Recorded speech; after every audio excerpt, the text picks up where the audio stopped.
미가서를 마쳤습니다. 이사야서 이제 지난 수요일을 마쳤고 목요일, 금요일 새벽 이용을 해서 이 미가서를 마쳤습니다.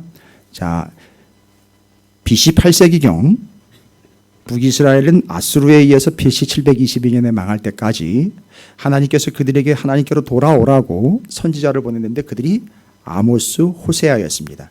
그리고 그 당시에 전 세계를 제패하고 있었던 아수르에게도 변함없이 예언자를 보냈으니 그게 바로 요나요. 니느웨로 가서 3일을 돌아다녀야 되는데 하루만 말씀을 전했어요. 그런데 그 니느웨 성이 하루만 전했는데 온 성이 다 듣고 가축까지도 다 금식을 하면서 회개를 하고 구원을 얻었습니다.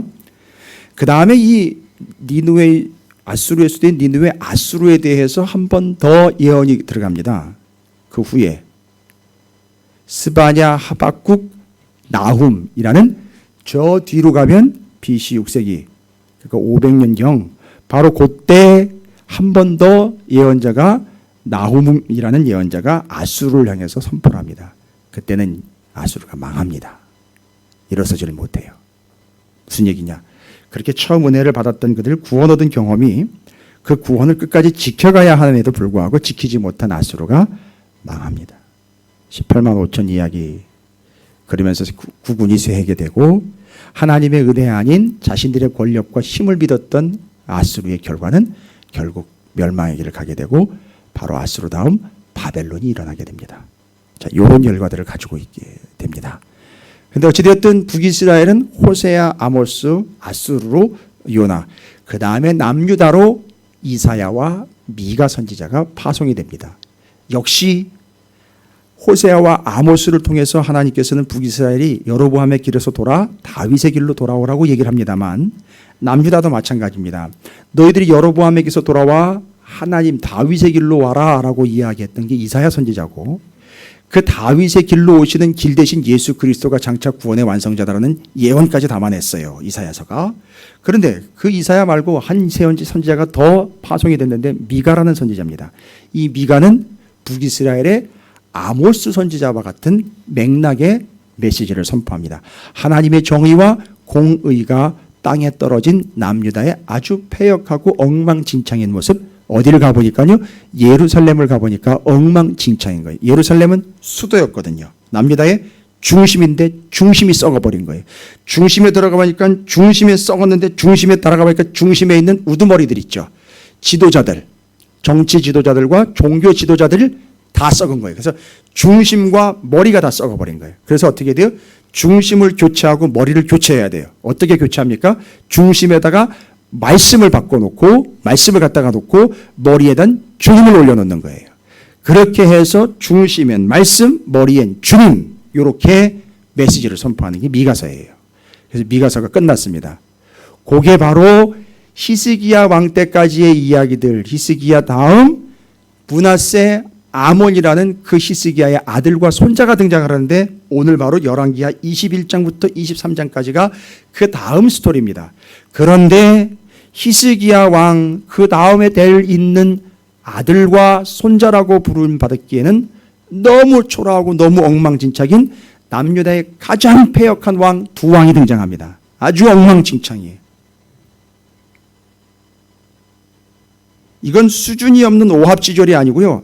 아주 패역하기가 이를 데 없는 아주 잔황무도할 뿐만 아니라 하나님 앞에 완전히 엉망진창인 패역하고 교활하고 간사하고 음탕하기 이를 데 없는 므낫세와 아몬이라는 왕이 등장을 합니다. 므낫세는 히스기야의 아들이고 아몬은 히스기야의 손자예요. 엉망진창이에요. 하나님은 왜 남유다를 망하게 만들었느냐? 므낫세 때문에 망한다 이렇게 얘기를 하실 정도였었어요. 본문에 나와요. 남유다가 망하는 이유는 므낫세 때문에 망한다는 거예요. 아주 콕 찍어가지고 얘기했어요. 아주 철천지 성경에 그 이름 석자가 므낫세가 완전히 하나님의 타겟이 돼가지고 빌라도와 함께 버금가는 인물이 돼버렸어요. 지금도 사도신경에 빌라도가 올라와가지고 아주 온 세계 전 세계 전 인류의 역사에 빌라도가 계속 거론되면서 아주 난도질을 당하고 있잖아요. 그런데 바로 므낫세라는 사람이 바로 그 사람이에요. 빌라도에 버금가는 사람이에요. 남유다 왜 망했느냐? 므낫세 때문에 망했다라고 아주 하나님께서는 입에 담기조차 싫을 정도의 그런 인물로 남유다의 왕이 소개가 됩니다. 므낫세와 아몬입니다. 가장 암울하고 가장 처참하고 가장 패역한 남유다의 완전히 실패작이라고 볼 수 있을 그때가 이 열왕기하 21장부터 23장까지 소개가 되고 있는 상황입니다. 오늘은 여러분 간단해요. 히스기야, 므낫세, 암은 요시야까지 살펴볼 거예요. 근데 요시야는 또 므낫세와 아몬과는 달라요. 완전히 달라요. 중심에다 말씀 갖다가 팍 박아놓고 주님이신 하나님의 명령을 따르는 자. 안타까운 건 요시야가 요절을 합니다. 무깃도에서 전사를 해버립니다. 애굽왕 바로 느고에 의해서 죽임을 당해요. 막으러 나갔다가 죽습니다. 그게 아쉬워요. 죽었다가 아쉬운 게 아니라 하지 못하고 죽은 게 아쉬워요. 뭘 못했는지 이제 그걸 봐야 돼요. 그럼 히스기야, 므낫세, 아몬, 요시야 이 네 명의 왕을 뭘 복잡하게 남의 나라 왕 우리 태정태세 문단세 이것도 외우기 복잡하고 짜증나는데 그 남의 나라 왕 이름까지요? 아니요. 성경이기 때문에 그래요. 우린 시험 보려고 외웠죠? 그게 아니에요. 제가 말씀드렸죠? 므낫세와 아몬에게서 저를 발견했다고요. 죄송하지만 오늘 므낫세와 아몬에게서 여러분 자신을 발견하지 못하면 여러분 오늘 여기 그냥 커피 마시러 오신 거예요. 소용없는 거예요. 죄송합니다. 므낫세 아몬 이야기입니다. 자, 그러면 읽어보시죠. 얼마나 패역하고 얼마나 엉망진창이고 얼마나 난장판인지 한번 보십시오. 므낫세 아몬 다음에 요시야 나오고요. 여호아하스 왕하고 여호야김 나오고요. 여호야김 뒤에 시드기야로 끝나요. 이제 남유다가. 그럼 이제 여호아하스 그 뒷이야기는 이제 나중에 살펴보겠지만 므낫세 아몬 요시야 여호아하스 여호야김 이렇게까지 하면 나와 있는 내용들을 한번 보시면서 여러분께서 한번 본문 내용들의 므낫세와 아몬이 얼마나 심각한지 보시기 바랍니다. 열왕기하 21장부터 23장까지예요. 찾아놓으시죠. 열왕기하 21장부터 23장까지입니다. 읽고 오늘은 원포인트예요. 딱 하나예요. 이 네 명의 왕을 통해서 딱 하나 그거 살필 거예요. 그리고 그게 안 되고 있는 우리가 그렇게 해야 할 분명한 사명을 말씀을 통해서 할 겁니다. 자, 열왕기하 21장 다 찾으셨나요? 자, 그럼 함께 읽어가도록 하겠습니다. 21장부터 23장까지입니다. 틀어주시죠. 열왕기하 21장. 므낫세가 왕이 될 때 나이가 12세라. 예루살렘에서 55년간 다스리니라. 그의 어머니의 이름은 헵시바더라. 므낫세가 여호와 보시기에 악을 행하여 여호와께서 이스라엘 자손 앞에서 쫓아내신 이방 사람의 가증한 일을 따라서 그의 아버지 히스기야가 헐어버린 산당들을 다시 세우며 이스라엘 왕 아합의 행위를 따라 바알을 위하여 제단을 쌓으며 아세라 목상을 만들며 하늘의 이루엘 성신을 경배하여 섬기며 여호와께서 전에 이르시기를 내가 내 이름을 예루살렘에 두리라 하신 여호와의 성전에 제단들을 쌓고 또 여호와의 성전 두 마당에 하늘의 이루엘 성신을 위하여 제단들을 쌓고 또 자기의 아들을 불 가운데로 지나게 하며 점치며 사수를 행하며 신접한 자와 박수를 신임하여 여호와께서 보시기에 악을 많이 행하여 그 진노를 일으켰으며 또 자기가 만든 아로새긴 아세라 목상을 성전에 세웠더라. 옛적에 여호와께서 이 성전에 대하여 다윗과 그의 아들 솔로몬에게 이르시기를 내가 예루살렘의 모든 지파 중에서 택한 이 성전과 예루살렘에 내 이름을 영원히 둘지라. 만일 이스라엘이 나의 모든 명령과 나의 종 모세가 명령한 모든 율법을 지켜 행하면 내가 그들의 발로 다시는 그의 조상들에게 준 땅에서 떠나 유리하지 아니하게 하리라 하셨으나 이 백성이 듣지 아니하였고 므낫세의 꾀를 받고 악을 행한 것이 여호와께서 이스라엘 자손 앞에서 멸하신 여러 민족보다 더 심하였더라. 여호와께서 궤동 모든 선지자들을 통하여 말씀하여 이르시되 유다 왕 므낫세가 이 가증한 일과 악을 행함이 그 전에 있던 아모리 사람들의 행위보다 더욱 심하였고 또 그들의 우상으로 유다를 범죄하게 하였도다. 그러므로 이스라엘의 하나님 여호와가 말하노니 내가 이제 예루살렘과 유다에 재앙을 내리리니 듣는 자마다 두 귀가 울리리라. 내가 사마리아를 젠출과 아합의 집을 다림 보던 추를 예루살렘에 베풀고 또 사람이 그릇을 씻어 엎음같이 예루살렘을 씻어 버릴지라. 내가 나의 기업에서 남은 자들을 버려 그들의 원수의 손에 넘긴즉 그들의 모든 원수에게 노략거리와 겁탈거리가 되리니 이는 애굽에서 나온 그의 조상 때부터 오늘까지 내가 보기에 악을 행하여 나의 진노를 일으켰음이니라 하셨더라. 므낫세가 유다에게 범죄하게 하여 여호와께서 보시기에 악을 행한 것 외에도 또 무리한 자의 피를 심히 많이 흘려 예루살렘 이 끝에서 저 끝까지 가득하게 하였더라. 므낫세의 남은 사적과 그의 행한 모든 일과 범한 죄는 유다 왕 역대지략에 기록되지 아니하였느냐. 므낫세가 그의 조상들과 함께 담에 그의 궁궐 동산 곧 우사의 동산에 장사되고 그의 아들 아몬이 대신하여 왕이 되니라. 아몬이 왕이 될 때 나이가 22세라. 예루살렘에서 2년간 다스리니라.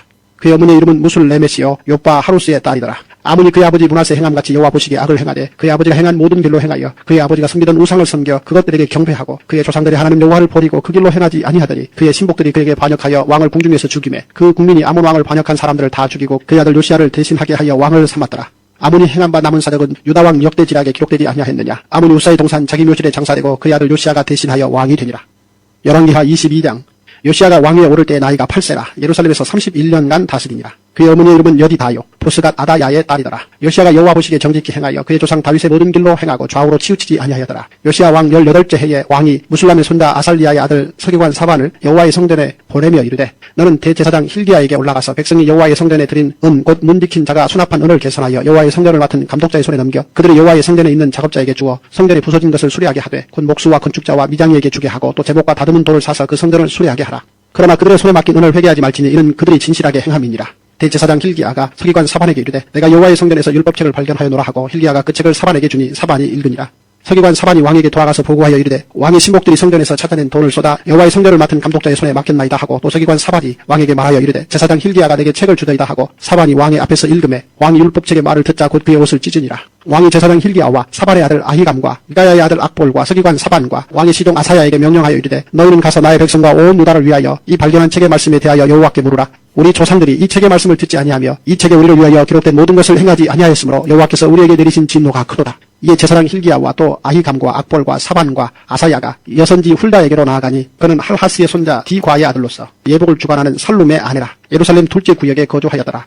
그들이 그와 더불어 말하며 훌다가 그들에게 이르되 이스라엘에 하는 여호와의 말씀이 너희는 너희를 내게 보낸 사람에게 말하기를 여호와의 말씀이 내가 이곳과 그 주민에게 재앙을 내리되 곧 유다 왕이 읽은 책의 모든 말대로 하리니 이는 이 백성이 나를 버리고 다른 신에게 분향하며 그들의 손의 모든 행위로 나를 경노하게 하였습니다. 그러므로 내가 이곳을 향하여 내린 진노가 꺼지지 아니하리라 하라 하셨느니라. 너희를 보내 여호와께 묻게 한 유다 왕에게는 너희가 이렇게 말하라. 이스라엘의 하나님 여호와가 이같이 말씀하셨느니라. 내가 들은 말들에 대하여는 내가 이곳과 그 주민에게 대하여 빈터가 되고 저주가 되리라 한 말을 내가 듣고 마음이 부드러워져서 여호와 앞 곧 내 앞에서 겸비하여 옷을 찢고 통곡하였으므로 나도 내 말을 들었노라. 여호와가 말하였느니라. 그러므로 보라 내가 너로 너희 조상들에게 돌아가서 평안히 묘실로 들어가게 하리니 내가 이곳에 내리는 모든 재앙을 내 눈이 보지 못하리라 하셨느니라 하니 사자들이 왕에게 보고하니라.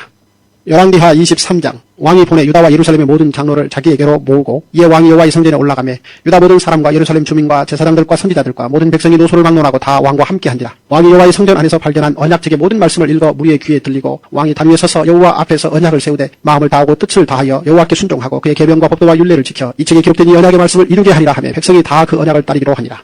왕이 대제사장 힐기야와 모든 부제사장들과 문을 지킨 자들에게 명령하여 바알과 아세라와 하들의 1월 성신을 위하여 만든 모든 그릇들을 여호와의 성전에서 내다가 예루살렘 바깥 기드론 밭에서 불사르고 그것들의 죄를 베들로 가져가게 하고 옛적에 유다 왕들이 세워서 유다 모든 성읍과 예루살렘 주위의 산당들에서 분향하며 우상을 섬기게 한 제사장들을 패하며 또 바알과 해와 달과 별대와 하늘의 모든 별에게 분향하는 자들을 패하고 또 여호와의 성전에서 아세라상을 내다가 예루살렘 바깥 기드론 시내로 가져다 거기에서 불사르고 빻아서 가루를 만들어 그 가루를 평민의 묘지에 뿌리고 또 여호와의 성전 가운데 남창의 집을 헐었으니 그곳은 여인이 아세라를 위하여 휘장을 짜는 처소였더라. 또 유다 각 성읍에서 모든 제사장을 불러오고 또 제사장이 분향하던 산당을 게바에서부터 브엘세바까지 더럽게 하고 또 성문의 산당들을 헐어버렸으니 이 산당들은 그 성읍의 지도자 여호수아의 대문 어귀 곧 성문 왼쪽에 있었더라. 산당들의 제사장들은 예루살렘 여호와의 제단에 올라가지 못하고 다만 그의 형제 중에서 무교병을 먹을 뿐이었더라.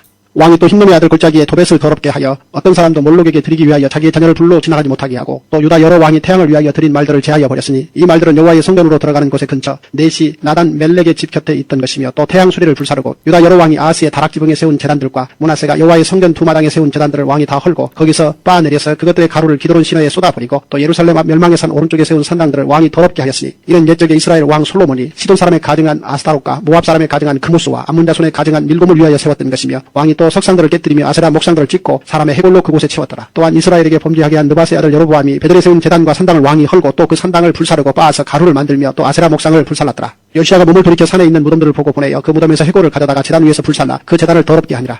이 일을 하나님의 사람이 전하였더니 그 전한 여호와의 말씀대로 되었더라. 요시야가 이르되 내게 보이는 저것은 무슨 비석이냐 하니 성읍 사람들이 그에게 말하되 왕께서 베델의 제단에서 대하여 행하신 이 일을 전하러 유다에서 왔던 하나님의 사람의 묘실이니이다 하니라. 이르되 그대로 두고 그의 뼈를 옮기지 말라 하며 우리가 그의 뼈와 사마리아에서 온 선지자의 뼈는 그대로 두었더라. 전에 이스라엘 여러 왕이 사마리아 각 성읍에 지어서 여호와를 경노하게 한 산당을 요시야가 다 제거하되 베델에서 행한 모든 일대로 행하고 또 거기 있는 산당의 제사장들을 다 제단 위에서 죽이고 사람의 해골을 제단 위에서 불사르고 예루살렘으로 돌아왔더라. 왕이 뭇 백성에게 명령하여 이르되 이 언약책에 기록된 대로 너희 하나님 여호와를 위하여 유월절을 지키라 하며 사사가 이스라엘을 다스린 시대부터 이스라엘 여러 왕의 시대와 유다 여러 왕의 시대에 이렇게 유월절을 지킨 일이 없었더니 요시야 왕 18째 해에 예루살렘에서 여호와 앞에 이 유월절을 지켰더라. 요시야가 또 유다 땅과 예루살렘에 보이는 신접한 자와 점쟁이와 드라빔과 우상과 모든 가증한 것을 다 제거하였으니 이는 대제사장 힐기야가 여호와의 성전에서 발견한 책에 기록된 율법의 말씀을 이루려 함이라. 요시야와 같이 마음을 다하며 뜻을 다하며 힘을 다하여 모세의 모든 율법을 따라 여호와께로 돌이킨 왕은 요시야 전에도 없었고 후에도 그와 같은 자가 없었더라. 그러나 여호와께서 유다를 향하여 내리신 그 크게 타오르는 진노를 돌이키지 아니하셨으니 이는 므낫세가 여호와를 경노하게 한 그 모든 경노 때문이라. 여호와께서 이르시되 내가 이스라엘을 물리친 것 같이 유다도 내 앞에서 물리치며 내가 택한 이 성 예루살렘과 내 이름을 거기에 두리라 한 이 성전을 버리리라 하셨더라. 요시야의 남은 사적과 행한 모든 일은 유다 왕 역대지략에 기록되지 아니하였느냐.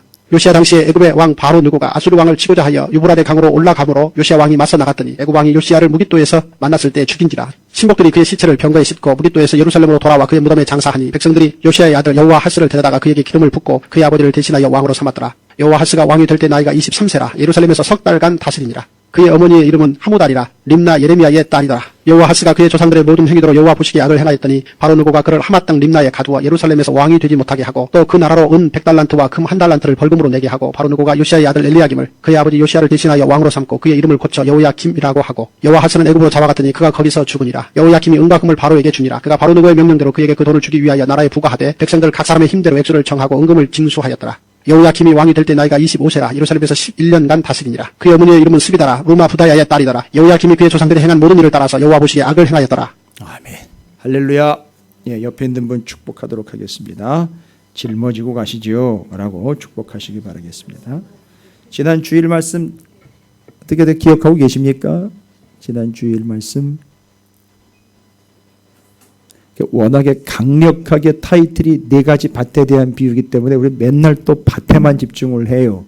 근데 제가 말씀드린 거는 밭의 문제는 이미 정리가 끝났어요. 좋은 밭이 있는데 그 좋은 밭의 특징은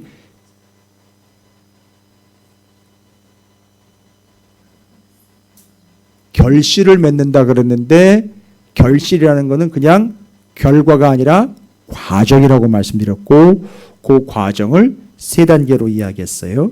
자라고 무성하고 결실을 맺는다. 자란다는 건 뚫고 하늘을 향해 위를 향해 걸어간다라는 뜻으로 헬라어가 그렇게 표현했어요. 자란다라는 것은 뚫고 위를 향해 걸어간다. 그러니까 말씀을 받아가지고 결실을 맺은 사람들은 말씀을 받으면 땅의 것에 연연하는 게 아니라 하늘을 향해 살아가고 있는 사람들인 거고요.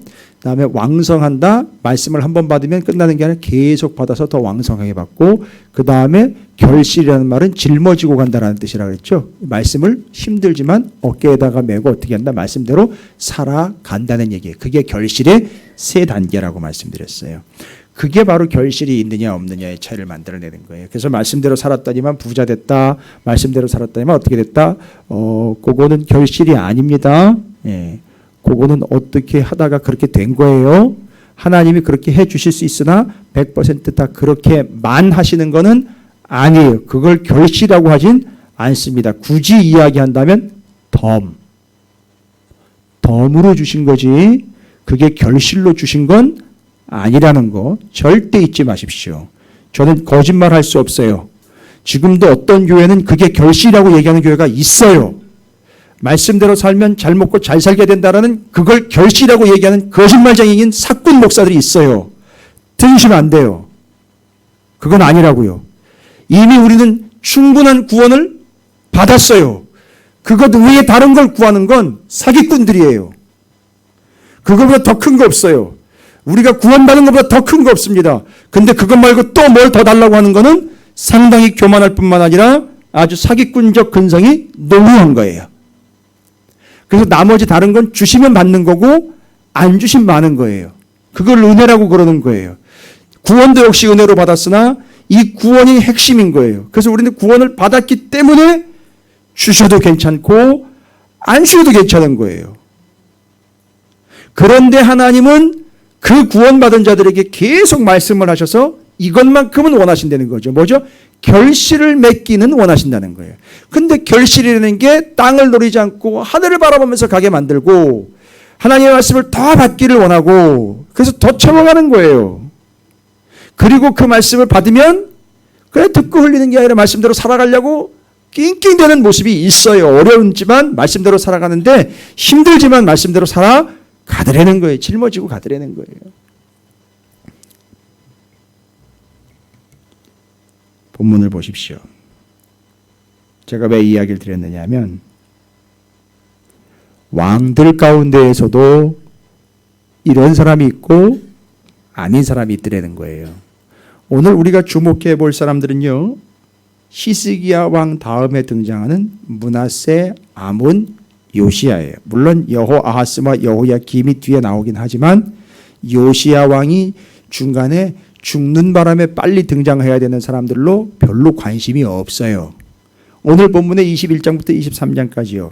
21장은 므낫세와 아몬의 그 패역함이에요. 패역함으로 치면은 요시야가 이루어 놓은 어떤 업적들보다도 더 많이 패역함을 저질렀는데 21장에다가 둘을 묶어버렸어요.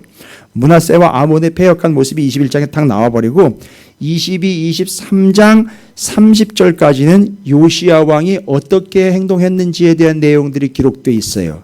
근데 여러분 미스터리예요. 뭐가 미스터리냐? 첫 번째, 뭐가 이해가 안 되느냐면 어떻게 히스기야 왕 아들에서 히스기야 왕은 여러분 잘 아시죠? 18만 5천과 15년의 증인이에요. 아시죠? 그러니까 이게 앞에 있는 내용들이 전제가 안 되면 이런 내용들 전달이 안 돼요. 18만 5천과 15년 증인이에요. 히스기야는요. 18만 5천 아수르가 한 날 죽는 것 다 경험했고요. 자기가 죽는다라고 병들어 죽는다라고 했는데 15년 연장받은 거예요. 그리고 자기가 외통수일 때 어디로 나갈 길이 없을 때 애굽 의지할까 아수르 의지할까 막 오락가락하다가 하나님 다 막아버렸을 때 성전으로 그 편지 들고 가가지고 하나님 쟤들이 이렇게 우리를 멸시하면서 괄시하면서 우리를 위협하고 있네. 이거 어떻게 할까요? 라고 나아가 물었던 사람이에요. 그런데 그의 아들 므낫세가 어떻게 이렇게 패역한 자가 되었는지 한번 보십시오. 여러분 다시 읽어야 돼요. 얼마나 패역한지 보십시오. 므낫세가 왕이 될 때 나이가 12세라 12살인데요. 그죠? 12살이에요. 12살. 이놈의 인간이 12살인데 쟤 이걸 어디서 배워먹었는지 이따위 짓거리를 막 하고 있어요. 그러니까 죄송합니다. 12살인데 이따위 짓거리 하는 거는 정말 더러운 것만 배운 거예요. 12살인데 이따위 짓을 하고 있다는 건 정말 더러운 것만 배운 거예요. 우리는 그런 얘기 하죠. 나이가 그 나이를 먹었는데도 아직도 여전해요. 마찬가지예요. 어디서 이상한 것만 배운 거예요. 근데 12살인데 이 짓거리를 하고 있어요, 지금. 아니, 12살이면요, 말귀를 알아듣기 5살부터 치면은요, 7년이에요. 7년 동안 도대체 뭘 배운 겁니까? 뭐 어떻게 되는 겁니까? 또 50년, 55년간 되셨대. 또 길게도 다 지금. 므낫세가 여호와 보시기에 악을 행하여 여호와께서 이스라엘 자손 앞에서 쫓아내신 이방 사람의 가증한 일을 따라서 그의 아버지 히스기야가 헐어버린 산당들을 다시 세웠고요. 이스라엘 왕 아합의 행위를 따라 바알을 위하여 제단을 쌓으며 아세라 목상을 만들며 하늘의 1월 성신을 경배하며 섬기며 여호와께서 전에 이르시기를 내가 이 이름을 예루살렘에 드리라고 하신 여호와의 성전에 제단들을 쌓고요. 이 제단들을 쌓다는 건 하나님을 위한 제단이 아니라 우상들을 위한 제단을 쌓다는 거예요. 또 여호와의 성전 두 마당에 하늘의 1월 성신을 위하여 제단을 쌓았다. 하나님의 성전에다가 별, 달 섬기는 우상을 거기다가 세워놨다는 얘기예요. 말이 됩니까? 12살 때요. 12살 때. 도대체 이 인간은 어디서 이런 걸 배운 건지 모르겠어요. 또 자기의 아들을 잘 보십시오. 중요합니다. 뒤에 아들인 아몬이 나와요. 그죠? 므낫세의 아들 아몬이 왕이 될 거 아니에요. 므낫세 다음에 아몬이요. 그런데 6절은요. 자기의 아들을 뭐예요? 불 가운데로 지나게 하며 점치며 사수를 행하며 신접한 자와 박수를 신임하여 여호와께 보시기에 악을 많이 행하여 그 진노를 자기 아들을 우상에게다가 바쳐가지고 그 당시에 몰록이라는 신도 있었고요. 애를 잡아먹는 우상이 있었어요. 그 우상에게다가 자기 아이를 갖다가 바치는 거예요. 근데 어떻게 했어요? 불 가운데로 지나가겠다 했다 그랬죠? 불에다 태웠다는 얘기예요. 아들을요. 그리고 나머지 있는 아몬을 그 뒤에 왕위를 이어가는 왕으로 남겨요. 그러니까 뭐예요? 이놈은 갖다가 우상에게 바칠 놈, 그 다음에 이놈은 내 대를 이어갈 놈, 이렇게 나눠놨다는 거예요. 아들을. 누가요? 므낫세가요. 아니, 이렇게 엉망진창일 수 있을까? 그럼 아몬은 어떨까요? 그 대를 이은 아몬. 여러분 그 뒤에 읽으면 다 나와요. 듣지도 않고 지 멋대로 했고 엉망진창했던 거 다 나오죠. 그냥 제가 아까도 드렸습니다만 그 모습 속에 여러분 더러운 놈 이러지 마세요. 그게 당신 모습이에요. 그게 우리 모습이라고요. 19절에 아몬은 또 모릅니까? 아몬이 왕이 될 때 나이가 22세라. 예루살렘에서 2년간 다스리니라. 그의 어머니 이름은 무슬레메시요 옅바 하루스의 딸이더라. 아몬이 그의 아버지 므낫세의 행함같이 여호와 보시기에 앙을 행하되 그의 아버지가 행한 모든 길로 행하여 그의 아버지가 섬기던 우상을 섬겨 그것들에게 경배하고 그의 조상들이 하나님 여호와를 버리고 그 길로 행하지 아니하더니 그의 신복들이 그에게 반역하여 왕을 궁중에서 죽였다라고 했어요. 여러분 이게 남유다에서는 이런 일이 흔하지 않았거든요. 아몬은 신하들에 의해서 죽임을 당합니다. 배신을 당했어요. 여러분 이게 왜 이런 일을 겪을까요? 하나님이 배신당했다는 걸 이런 식으로 표현하는 거예요. 하나님 뒤통수 쳤다는 걸 이런 식으로 표현하는 거예요. 왕이 죽임을 당하고 신하들에 의해서 죽임을 당했다. 제거가 됐다는 거예요. 그럼 누구예요? 므낫세와 아몬입니다. 그런데 그 뒤에 중요한 건 뭐 22장부터 23장까지 누가 등장합니까? 요시야 왕이 등장을 해요. 요시야가 왕이 오를 때 나이가 8세라. 또 8살이네요. 또 더 어립니다. 8살 때 오릅니다. 그러면 잘 보십시오. 아주 미묘한 차이 되면 12살, 22살, 8살. 8살이면은요, 말귀를 알아듣기 시작한 때부터 3년밖에 지나지 않았어요. 그럼 8살이면 아직 스스로가, 지금 우리나라로 치면 초등학교 1학년이죠. 스스로가 이 나라의 정사와 권세를 누리고 결정할 수 있는 자격은 갖추고 있으나 능력은 아직 되지 않을 상황인 거예요. 무슨 얘기인지 아시겠습니까? 그러면 어떻게 돼야 되죠?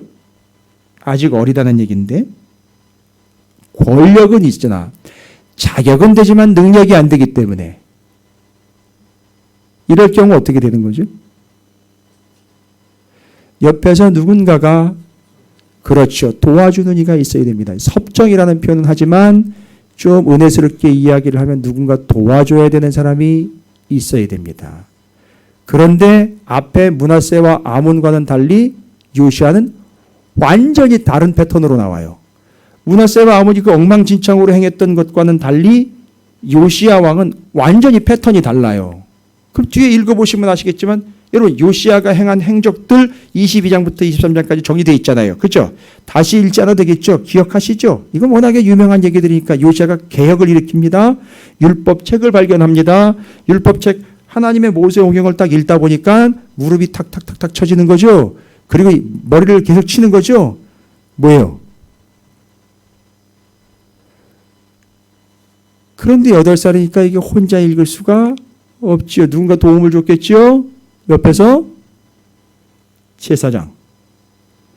제사장이 도움을 줬고 그 다음엔 이게 정치를 감당을 해야 되기 때문에 그 옆에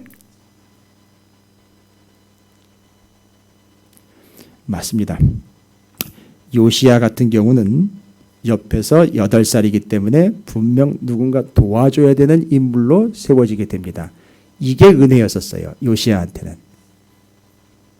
근데 오늘 본문을 보시면 재미있는 현상이 하나가 나타나는데 앞에 열왕기하 다른 본문을 앞에 있는 본문을 다시 한번 보시면은요. 앞에 있는 왕들은 그런 표현들을 자주 적어놓지 않았는데 여긴 족족 등장하는 왕마다 뭐를 적어놨느냐 하면 그의 어머니 이름은 그리고 그 어머니는 누구의 딸이더라. 이렇게 꼭 다 토를 달아놨어요. 요시야 왕서부터 저 뒤에 누구예요? 여호아하스, 여호야김까지 싹 다 그의 어머니의 이름은 누구고 그는 누구의 딸이더라라는 걸 얘기를 해요. 그럼 무슨 얘기냐면 잘 보시면 므낫세와 아몬이 그렇게 엉망진창인데 요시야가 그 아들인데도 불구하고 요시야가 그렇게 엉망진창이 되지 않은 이유는 그때가 커트가 된 거예요. 그건 누가 커트를 한 거예요. 누가 막았다는 얘기예요. 그리고 그걸 그렇게 하지 않도록 도와줬고 바른 길 가도록 도와줬다는 얘기예요. 그런데 그게 본문에 보니까 그의 어머니가 누구이고 누구의 딸이다라는 여기 일부러 기록이 다 돼 있어요. 됐죠? 그러면 답은 거기 있어요. 비밀은 거기 숨겨져 있는 거예요. 므낫세 아몬은 잘 보시면 므낫세는 히스기야의 아들이에요. 그런데 히스기야는요. 잘 보시면 아시겠지만 어머니의 도움을 받아야 되느냐? 맞아요. 어머니의 도움을 받아야 돼요. 왜냐하면 히스기야가 그렇게 해서 하나님의 신실한 왕으로 세워지는 듯 했으나 이미 여러분 다 살펴봤죠. 열왕기하 20장 19절에 너 후손대에 가가지고선 이스라엘이 멸망할 거라고 얘기를 하니까 히스기야가 뭐라고 얘기를 합니까? 이사야에게 이르되 당신이 정한 바 여호와의 말씀이 선하니이다 하고 또 이르되 만일 내가 사는 날에 태평과 진실이 있을진데 어찌 선하지 아니하리라 하니라. 뭔 얘기예요? 자기가 살아있는 동안에 평안하고 자기가 죽고 난 다음에 자기 아들이 누가 오든 그건 나랑은 상관이 없습니다. 그러니까 자식 새끼에 대한 관심이 있는 거예요, 없는 거예요? 없어요. 책임지고 지금 자기가 어떻게 해서 18만 5천인가 15년인지를 물려주질 않은 거예요. 단절이 돼버린 겁니다, 여러분. 이게 지금 그 현실이에요. 그러니까 지금 여기 등장하고 있는 히스기야, 므낫세, 아몬 이들은 다른 걸 물려준 게 아니라 딱 하나만 물려준 거예요. 뭐예요? 왕의 자리만 물려준 거예요.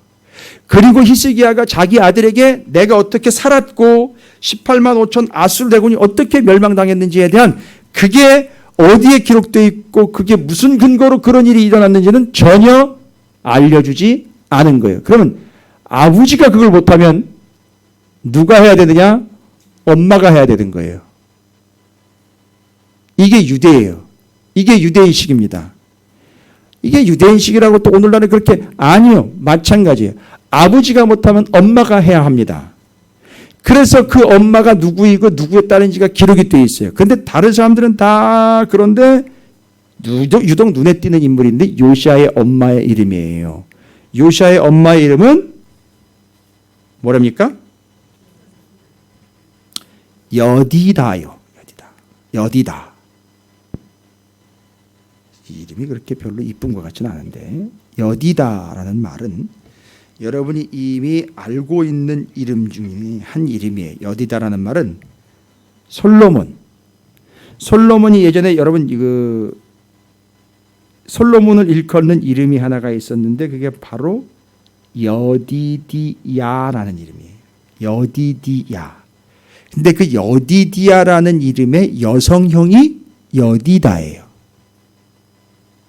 그런데 그 뜻이 뭐냐 하면 하나님의 사랑을 입은 자라는 뜻이에요. 아마도 이 여디다는 말하자면 이 요시아의 엄마지만 왕의 왕비가 될 때 어떤 능력과 스펙으로 여왕이 된 게 아닌 것 같아요.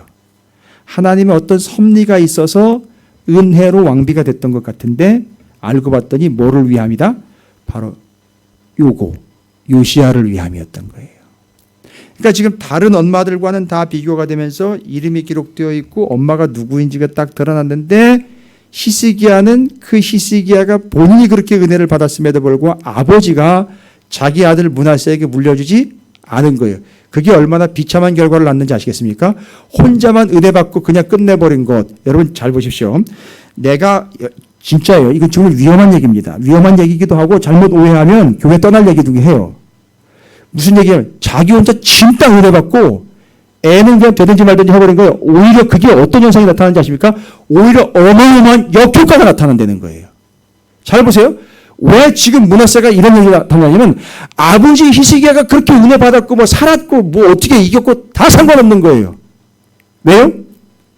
그렇게 은혜 받았으면 뭐예요? 그렇게 살았는데. 그러니까 므낫세는 더 얻기로 하는 거예요. 더 얻기로 하는 거예요. 이게 더 무서운 거예요, 여러분. 이건 정말 무서운 얘기입니다. 옛날 얘기고 뭐 우리 집은 왕 집안이 아니니까 아니요. 그렇게 넘어가실 일이 아니에요. 므낫세는 거기서 아버지와 아버지의 신앙을 상당히 우습게 본 거예요. 그러다 보니까 뭐까지 우습게 봤냐면 하나님까지 우습게 본 거예요. 그러니까 하나님을 두려워하지 않고 그 성전에다가 이방의 우상들을 갖다가 즐비하게 세워놓았던 거예요. 그래서 므낫세가 더 패역한 자로 간 거예요. 어정쩡한 겁니다, 여러분. 이 어정쩡하게 은혜받은 히스기야 덕분에 그 아들 므낫세가 완벽하게 타락의 길로 간 거예요. 그러니까 이것도 아니고 저것도 아닌 거예요. 그래서 제가 지금 두려운 거예요. 제가 딸이 둘이에요. 이 딸 녀석 둘이 나중에 어떻게 될지가 심히 염려스러운 것은 사실이에요. 왜냐하면 저의 손을 떠날 수 있고 제가 이제 제 품 안에 있을 때에는 제가 가르쳐야 되고 말씀으로 지도를 해야 되는 거거든요. 근데 그게 떠났을 때는요.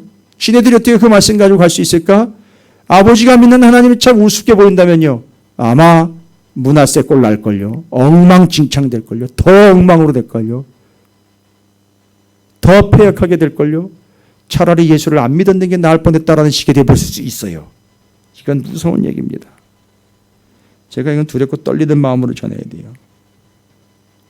그나마 나와주는 것도 아니요. 그런 얘기 하지 마세요. 그나마 나와주는 것도 아니요. 그런 얘기 하지 마세요. 그래서 므낫세가 나오는 거예요. 그래서 아몬이 나오는 거예요. 그런데 그 대를 끊어버린 게 바로 요시아의 엄마 여디다예요. 그 여디다는 하나님의 사랑을 받은 자요.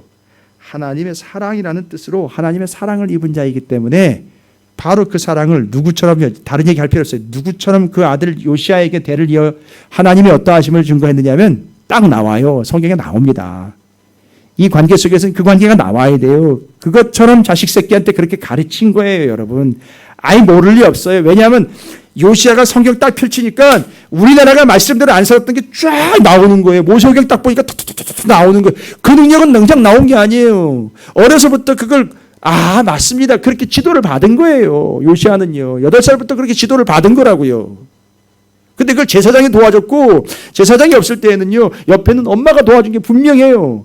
아버지 얘기는 안 나와 있어요. 아버지 보세요. 아몬이잖아요. 위에 있잖아요. 그 윗대는 엉망진창이에요. 기대가 없다고요. 소망이 없단 말이에요. 그 엄마가 한 게 분명합니다. 제사장과 함께 도움으로 협조를 한 게 분명합니다. 그래서 그 아들에게 분명하게 하나님의 말씀을 딱 펼치는 순간 야 우리나라가 엉망진창으로 살았구나. 툭툭툭툭 나오니까 개혁을 일으키죠. 야 우상 다 타파해. 다 갈아가지고 가루로 만들어 뿌려. 6월절 다시 지켜. 여러분 6월절 지키라는 얘기를 어떻게 합니까? 다른 왕들도 지금 그래서 본문에 나와 있죠. 이처럼 6월절을 지킨 왕은 요시아 이전에도 없었고 요시아 이후에도 없었다라고 분명히 나와 있어요. 그 분명히 율법에 나와 있는 거거든요. 6월절 딱 지키는 거예요.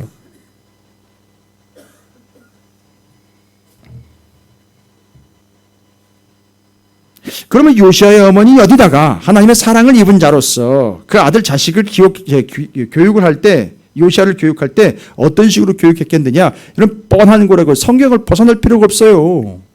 누가 분명히 여디다에게도 눈에 들어왔느냐 누구와 누구와의 관계예요. 엄마와 아들. 아니 성경에 다 나오잖아요. 엄마 아들 관계를 완벽하게 그 구원과 은혜 사랑을 입은 자로서 구원받은 자로서 야 내가 어떻게 구원받은 자 너 잊지 말아라 라고 이야기한 라합 보아스의 관계예요.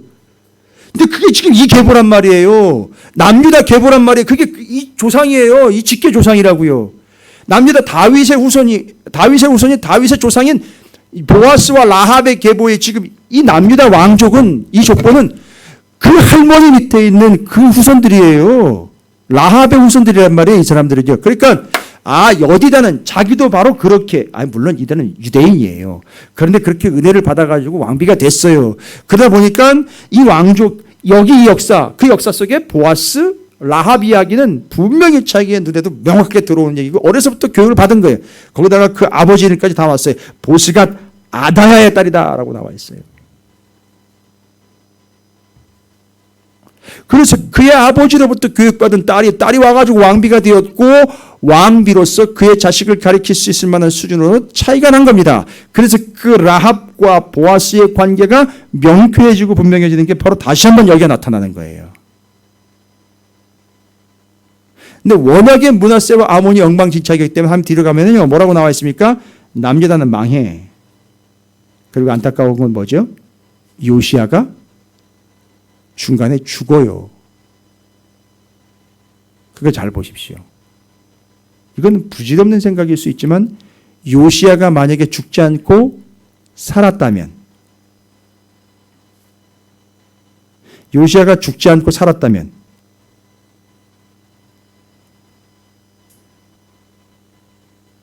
자기 어머니 여디다의 이름이 어디로부터 왔다? 여디디아 솔로몬으로 봤다. 솔로몬은 솔로몬만 보면 안 되죠.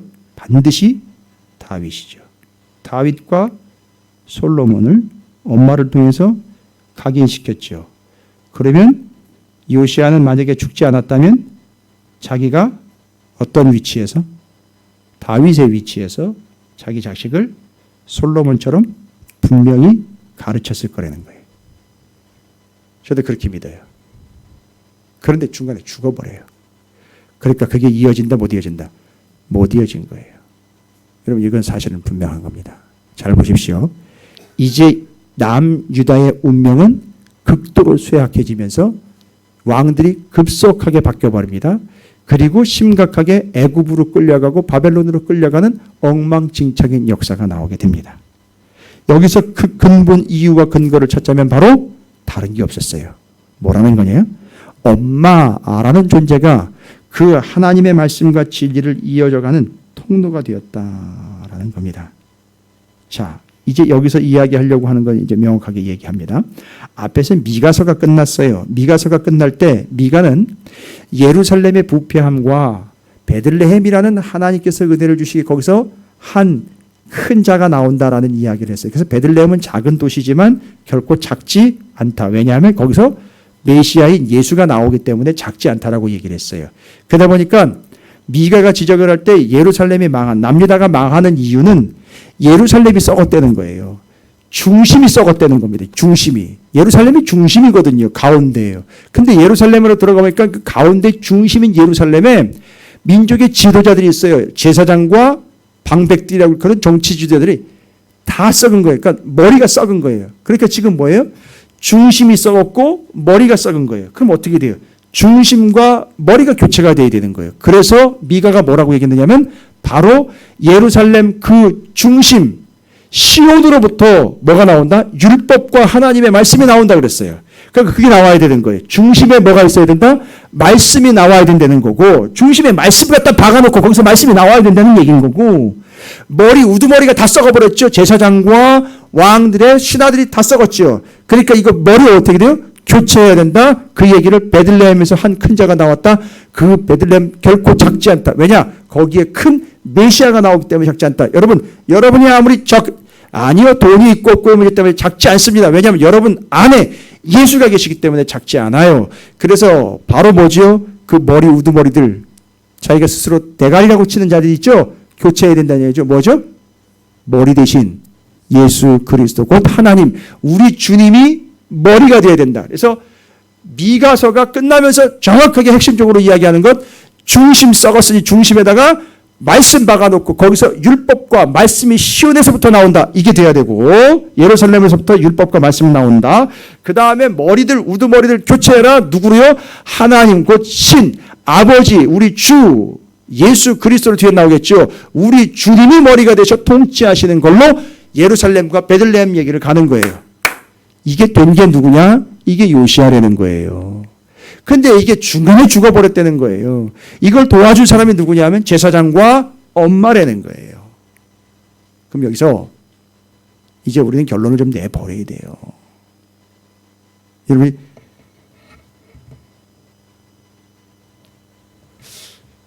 과연 찾으시는 교회가 비전이 있는 건가? 제가 그럼 질문을 좀 해드릴게요. 과연 이 찾으시는 교회가 비전이 있는 건가? 제가 얘기를 좀 질문해 드릴게요. 스스로 고민하시면서. 그러면 다른 거 없습니다. 여러분 가정에 혹시 비전이 있는 것 같습니까? 왜 굳이 왕들의 대를 계보를 이렇게 설명을 하면서 왜 므낫세, 아몬 이야기, 그 앞에 히스기야 이야기, 요시야 왕 이야기, 여호야김, 시드기야 이야기들 왜 굳이 우리가 공부하며 배워야 하는 건지에 대한 이야기들을 그냥 고민과 짜증과 함께 괜히 아는 얘기도 아니고 복잡한 얘기고 남의 나라 역사 같은데 아니요. 그게 지금 여러분의 가정에서 이루어지고 있는 일이에요. 우리 교회에서 일어나고 있는 일입니다. 실제로 지금 나타나고 있는 일이에요. 이거 어떻게 되겠느냐 이겁니다.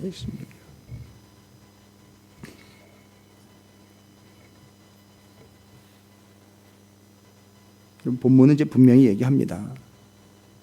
다른 것으로가 아니라 요시야가 그 하나님의 율법책을 발견하는 순간 어디서 그런 지각과 어디서 그런 깨달음이 왔는지 말씀을 다 펼치니까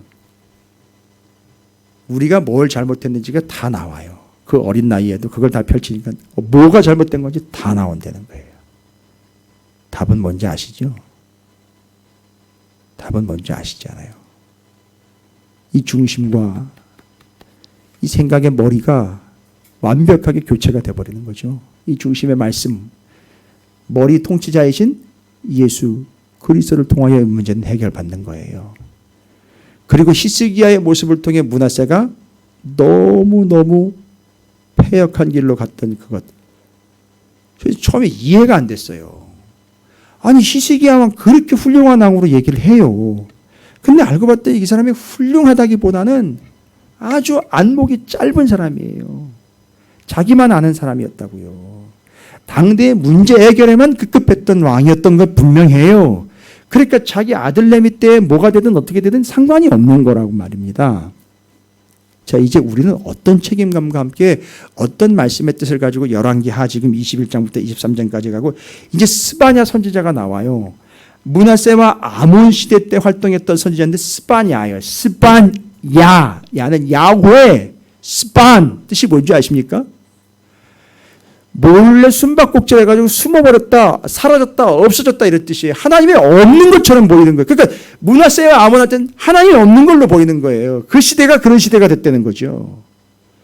아니 교회 다닌다고요. 맞아요. 교회 다닌다고 거기다가 액자 걸어놨어요. 집에다가 다 액자 걸어놨고 교회에 적을 두고 있어요. 근데 그 집이 하나님이 없는 거예요. 없다고요. 여러분 이거 심각한 겁니다. 오늘날 므낫세와 아몬 가정이 수두룩해요. 교회 안에. 히스기야가 엄청나고 우글우글해요. 나 하나 구원없고 나 하나 믿음 생활하는 것도 얼마나 벅찬데 지금 내 새끼들까지 내가 책임져야 돼. 이렇게 돼버리는 거예요. 아니 뭐 우리 교회 학교만 알아서 되는 거겠지. 아닙니다. 절대 아닙니다. 될 수가 없어요.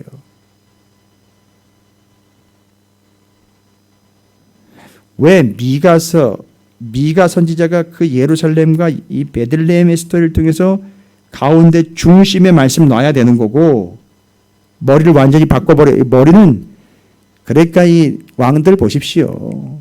자기가 머리라고 우두머리 행세하면서 왕권만 물려주면서 그걸 최고라고 여겼던 이 그릇된 교육, 거기서 오는 역효과가 므낫세와 아몬이었고 가장 패역해서 남유다가 멸망받을 수밖에 없는 이유는 므낫세 때문이라고 하나님이 직접 얘기하셨어요.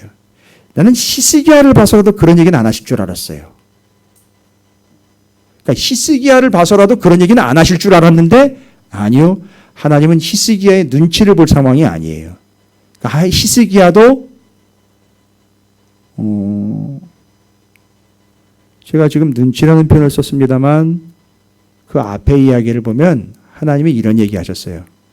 내가 사랑하는 내 종 다윗을 봐서 너 살려줘. 이런 얘기를 하셨어요. 내가 내 사랑하는 종 다윗을 봐서 내가 너를 용서해 줄게. 이런 얘기를 했었어요. 그럼 여러분 자신 있으세요? 우리가? 내 자식 새끼들에 대해서 내 후대에 대해서 우리 찾으시는 게 후손들에 대해서 내가 그때 그 목사 그 사람 보고 그 권사님 그 장로님 보고 내가 너는 그래도 살려 이런 얘기가 나올 수 있을까요? 네 아버지 보고 내가 너는 그래도 살려줄게 이런 얘기가 나올 수 있을까요? 아니요. 그건 성경적이지도 않아요. 비성경적이죠. 각자의 믿음 때문에 각자가 심판을 받는다 그랬으니까. 그러니까 아버지로서 그 조상으로서 선진들로서 해줘야 되는 건 뭐예요? 죽어라 하고 가르쳐줘야 되는 거예요. 죽어라 하고 하나님 어떤 존재인지 자 다른 거 없죠? 여러분 오해하지 마세요. 자식 새끼한테 지금 뭐 어떻게 하라는 얘기입니까? 이게 아니라 하나 미가서가 끝나면서 분명히 얘기한 거 예루살렘과 베들레헴 중심의 가슴에는 가슴 터지도록 하나님의 말씀으로 채우라는 얘기예요. 그걸 자식 새끼들이 보게 하라는 얘기입니다. 우리 어린 친명들이 보게 하고 자녀들이 보게 하라는 얘기예요.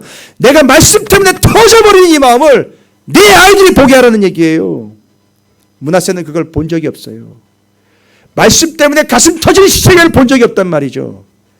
벌벌 심장이 벌렁벌렁 나오는 걸 말씀을 붙잡고 전전긍긍하는 모습을 한 번도 본 적이 없단 말이에요. 우리 아버지가 말씀 때문에 말씀 지키지 않으면 죽는다 이런 얘기가 한 번쯤 한 적이 없단 얘기예요. 저도 솔직히 떨려요. 제 두 딸아이를 붙잡고 여러분이 물어볼 때, 야, 니네 아버지 말씀 붙잡고 말씀 안 지키면 막 죽을 등 살등 막 그렇게 하디? 물어보면 애들이 어떻게 대답할지 정말 걱정해요, 저도. 근데 저는 그렇지 않습니다. 정말 저는 이 말씀 붙잡고 죽을 등 살등하면서 이거 붙잡고 있거든요. 내 중심이거든요. 이 가슴에서 터져 나오는 건 이거밖에 없는 거거든요. 정말 그러냔 말이에요. 우리 주변에서 나를 그렇게 보고 있느냔 말이에요. 요시아는요, 그걸 아버지로부터 보지는 못했으나 어머니로부터 그걸 주임을 받았어요. 너 중심에다가 말씀 박아 놓는 거야. 그리고 예루살렘 시온에서부터 말씀 율법이 거기서부터 나온다. 이거 되는 거예요. 그래가지고 모르면 아버지한테 물어보는 거예요. 모르면 교회 목사님한테, 모르면 교회 장로님한테, 모르면 교회 권사님한테, 모르면 교회 선생님한테 물어보는 거예요. 그리고 베들레헴 결코 작지 않죠. 왜냐하면 아주 시골 구석입니다. 마리아와 요셉이 거기로 호적하러 갔어요. 왜 호적하러 가냐면 거기가 본적지기 때문에 그래요. 베들레헴이 왜 본적지입니까? 거기 보아스 그 우선 그게 다윗의 가문 예수님의 조상들이기 때문에 거기가 본적지에 거기 가서 호적한 거예요. 그러니까. 근데 베들레헴에서 예수가 나기 때문에 베들레헴이 작지 않다는 거예요. 따라서 이스라엘의 그릇된 우두머리들 그 머리를 썩은 것 다 치우고 누가 머리가 돼야 되냐? 주님이 머리가 돼야 된다는 거죠. 요시아는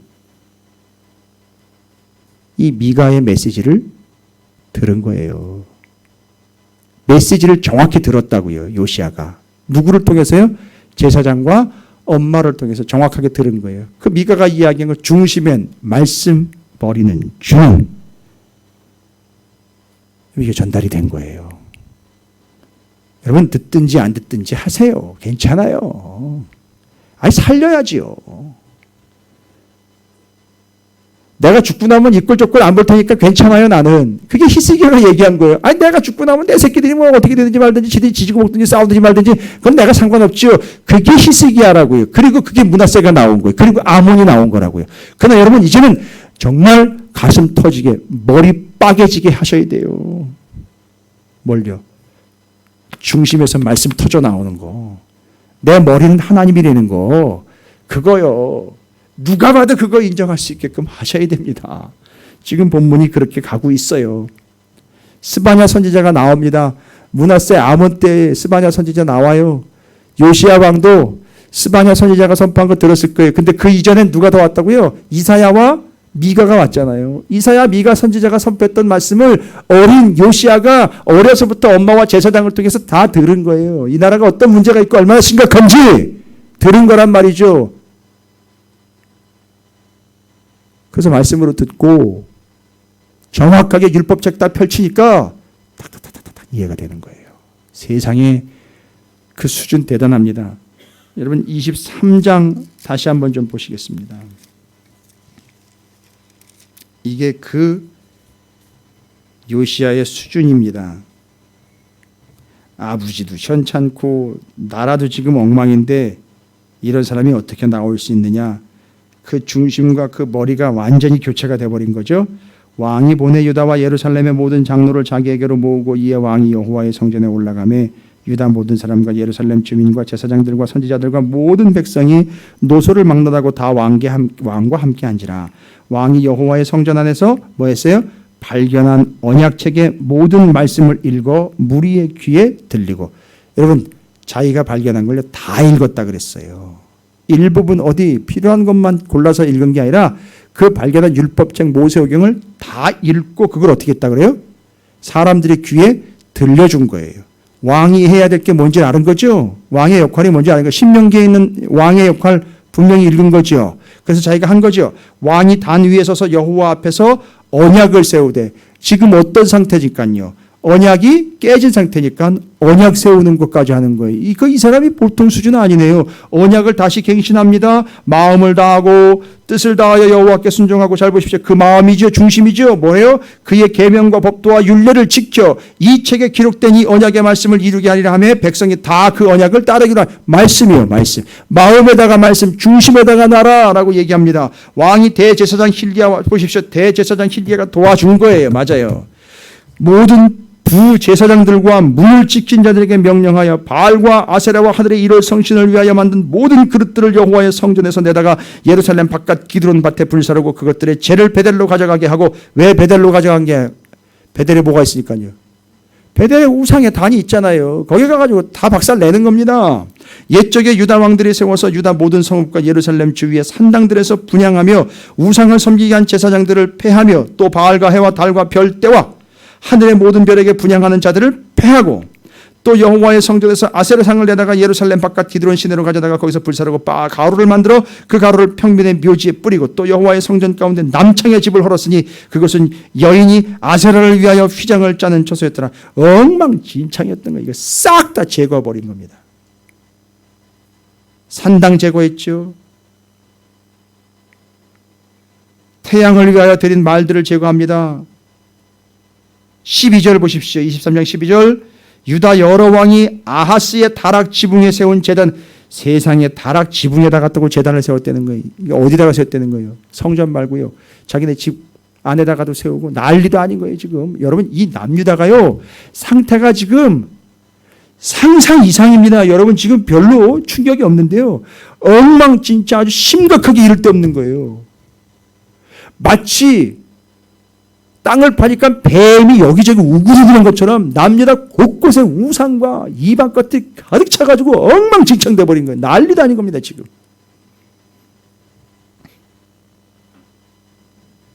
근데 그 전 왕들은 그대로 온 거예요.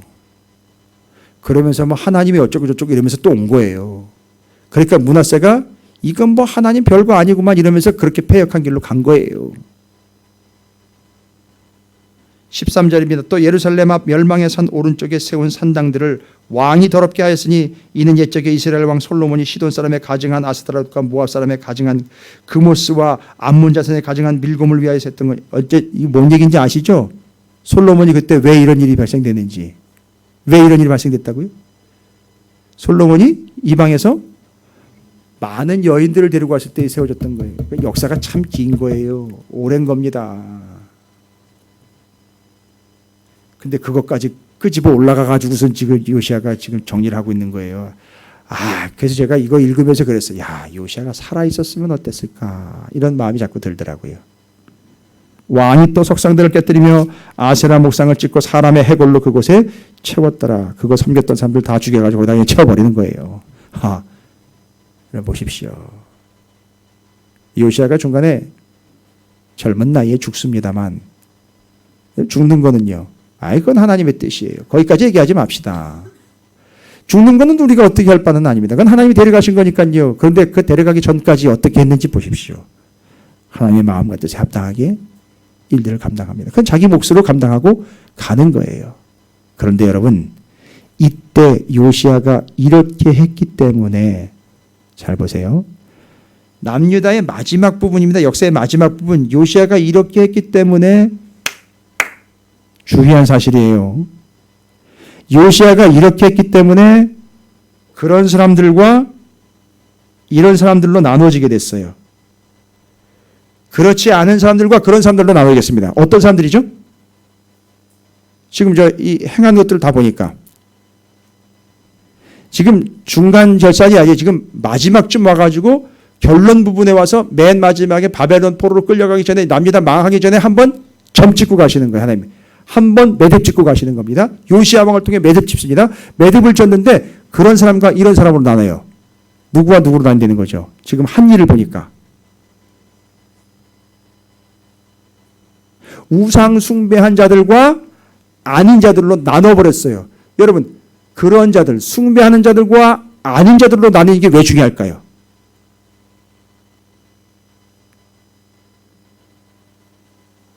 조금 있으면 이제 뭐가 와요? 남유다의 멸망 오지요. 그때 우상 숭배하지 않은 자들이 어디로? 바벨론으로 가서 70년. 그러면 바벨론으로 포로로 끌려간 그 사람들은 바로 남은 자라고 이야기했는데 그 남은 자를 중간에 매듭 지어서 한번 걸러주는 역할을 누가 했느냐면 요시아가 했어요. 그리고 바벨론의 포로로 끌려가지고 70년 동안 바로 그 사람들이 바벨론의 포로로 끌려가서 남의 나라 땅에 가서 살고 있음에도 불구하고 하나님의 말씀을 붙잡았다? 안 붙잡았다? 붙잡았다. 그래서 그 붙잡은 자의 후손으로 태어난 사람이 누구냐면 느헤미야예요. 느헤미야가 유다에 있다가 붙잡힌 사람이 아니에요. 유다의 남은 사람들 중에 붙잡혀 갔다가 그 붙잡혀 간 그 남은 자의 후손이 느헤미야예요. 그리고 느헤미야가 어려서부터 거기서 말씀을 그렇게 배운 거예요. 요시아가 아들에게 해주지 못한 걸 그 후손들인 남은 자들이 바벨론의 포로로 끌려가지고 거기서 해줬어요. 그리고 하나님의 말씀을 얼마나 열심히 받는지 하나님의 말씀에 대한 해설서가 하나가 나와요. 바벨론에서. 성경 말고요. 성경은 원래 텍스트가 있는데 이 성경을 읽을 때 해석을 해준 해설서, 참고서가 하나가 나오는데 그게 바로 탈무드예요. 그래서 제일 유명한 탈무드 중에 하나는 바벨론 탈무드라는 게 거기서 나오는 거예요. 그러니까 바벨론에 끌어간 그 하나님의 백성 이스라엘이 거기 가서 뭐를 엄청나게 본 거예요? 말씀을 너무너무 열심히 보니까 그거에 대한 해설서까지 나온 거예요. 이제 이해가 되세요? 그 매듭을 누가 지었느냐? 요시아가 지어준 거예요. 와우! 그럼 정리하겠습니다. 미가 선지자의 말씀을 통해서 정리합니다. 아버지와 아들이고 뭐고 간에요. 부모와 자식 간의 관계고 뭐고 간에 교회 안에 어른과 자녀들 관계 뭐고 간에 진리는 딱 하나예요. 이사야와 미가 선지자가 얘기한 겁니다. 정리합니다. 이사야는 무조건 얘기합니다. 하나님께로 돌아오라고 얘기했고 미가 선지자는 중심의 말씀, 머리엔 주님이에요. 됐죠? 이 세 가지 절대 잊지 마시기 바랍니다. 그럼 여러분께서 선포해야 될 여러분 주변에 대상들이 있습니다. 첫 번째 가족 안엔 자식이 포함되어 있는 거예요. 두 번째 이웃, 세 번째 열방이에요. 이게 제사장 나라의 사명인데 자 가족, 이웃, 열방입니다. 전해야 할 건 세 가지입니다. 그래서 제가 셋으로 나눴어요. 가족, 이웃, 열방 세 가지 전하십시오. 무조건 돌아와라, 돌이켜라. 두 번째는 가슴엔, 중심엔 말씀, 머리엔 주님. 됐죠? 이거예요. 이거 여러분께서 직접 보여주셔야 되고요. 이것 우리가 전해야 합니다. 할렐루야. 제가 분명히 해드렸어요. 자식새끼만 얘기하는 거 아니에요. 지금 남유다 이스라엘은 제사장 나라예요. 제사장 역할을 해줘야 됩니다. 주변 나라에다가 해줘야 돼요. 돌아와라. 가슴의 중심엔 말씀, 머리이신 주님 잊지 말고 구원 얻어라. 그리고 그런 삶을 실제로 요시아처럼 살아내는 거예요. 그렇게 사는 자가 주님 오실 때까지, 이때는 바벨론의 포로 끌려갔다 돌아올 때까지지만 주님 오실 때까지 바로 그렇게 사는 자들이 남은 자로 사는 거예요. 할렐루야. 저는 우리 찾으시는 교회가 그렇게 남은 자가 됐으면 좋겠어요. 가족과 이웃과 열방에게 돌아와라. 중심엔 말씀, 머리엔 예수. 이것이 여러분의 삶의 외침과 표화가 되고 목표가 되고 복음이 되고 메시지가 되시기를 주님의 이름으로 축원을 드립니다. 옆에 있는 분 축복해 주십시오. 당신은 남은 자가 확실합니다. 왜냐하면 지금 이 메시지를 듣고 있거든요. 방송으로 듣는 사람들도 쳐줄까요? 말까요? 쳐줘요? 그래요. 그러면 제가 또 방송 듣는 분들을 위해서 방송 듣는 자들이요. 당신도 남은 자가 맞으니 오늘 말씀에 이사야와 미가 선지자가 선포한 그 분명한 메시지를 선포하여 요시아와 같이 남은 자를 통해 바벨론에서 돌아오는 자들을 만드는 주님 오실 때까지 주님을 기다리는 온전한 백성 삼고 스스로가 요시아와 같은 삶에 매듭 짓는 자의 삶을 살기를 주님으로 축원합니다. 자, 끝났어요. 더 이상 다른 얘기 드릴 게 없습니다. 이젠 스바냐가 뭐라고 얘기할지 또 들어봐야 돼요. 므낫세와 아몬이 엉망진창이었으니까 거기다가 스바냐는 또 뭐라고 돌직구를 날리는지 한번 또 이건 또 월요일부터 또 말씀을 나눠야 됩니다. 어떻게 성경 재미있습니까? 그냥 제가 물어보니까 싫다는 얘기는 할 수 없고 그건 아닙니까? 예. 그러면 다시 한번요. 재미있으면 네 하십시오. 재미있습니까? 네. 정리되셨습니까? 네. 잊지 마십시오. 제가 셋. 요시아가 무슨 역할이 되는 거죠? 매듭 지어서 누구를 걸러냈다? 남은 자 걸러냈다. 됐죠? 메시지 3개 선포해야 될 거 잊지 마셨죠? 이사야와 미가가 선포한 거 돌아와라. 중심의 말씀, 머리는 주님. 됐죠? 이야. 아이, 제가 감사해서 그래요. 제가 왜 자주 반복하냐면 이걸 제가 수십 번을 읽고 몇 번을 정리한 본문인데 이번에 우리 봉헌하고 난 다음에 찾으시는 게 여기 와가지고 다시 정리한 본문이 너무너무 새롭게 또 은혜가 되는 거예요. 제가 그래서 너무너무 기가 막혀요. 야, 내가 성경을 이렇게 보는 게 내가 보는 게 아니로구나라는 걸 제가 경험을 해요. 그래서 하나님 보여주시는 거구나, 알려주시는 거구나를 매일매일 확인하고 있습니다. 여러분도 그렇게 풍성한 삶과 말씀에 더욱 풍성하게 묻혀 사는 복과 은혜를 누리게 되시기를 주님으로 축복합니다. 예, 그가 아실 거예요. 하나님이 여러분의 마음 아실 거고 여러분 주변에 있는 이들이 여러분의 마음 중심을 알 거예요. 그렇게 함께 가시기를 부탁드립니다. 할렐루야. 제발이지 여러분은 스바냐의 메시지의 대상이 되지 않기를. 그러면 스바냐가 와서 므낫세와 아몬 시대에 스바냐가 와가지고선 복음을 말씀을 전하니까 매듭 짓는다 요시아와 스바냐가 함께 정확하게 누구를 걸러냈다는 얘기가 되는 거죠. 그거 들은 사람들은 요시아가 또 요청한 대로 스바냐가 와서 들은 걸 또 듣고 순종하면서 요시아가 했던 이들에 함께 동참하는 이들이 바로 남은 자 됐다는 거잖아요. 됐죠? 예, 맞습니다. 그 남은 자가 바로 우리입니다.